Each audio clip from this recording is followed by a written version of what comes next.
தோசை. இது வந்து சிக்கன் பாருங்கள் எப்படி சூப்பராக. தயிர்,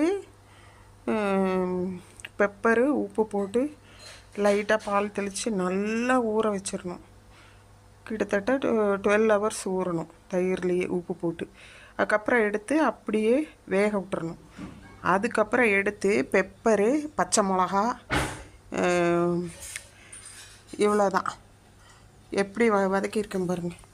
இந்த மாதிரி இந்த குண்டு பச்சை மிளகா செடியில் இருந்துச்சு நிறைய, அதை நறுக்கி போட்டு சூப்பராக பண்ணிக்கிட்டேன். இது வந்து சூப் நூடுல்ஸ். இது வந்து மத்தியானத்துக்கு லெஃப்ட் ஓவர் கொஞ்சம் அந்த காய்கறி இருந்தது. கேரட்டு, பீன்ஸு, காலிஃப்ளவரு, மஷ்ரூம் எல்லாம் கலந்தது. இது கீரை பருப்பு தொட்டுக்க. மோர், பட்டர் மில்க் குடிக்கிறேன் இன்றைக்கி. கால் வலிக்காக பட்டர் மில்க்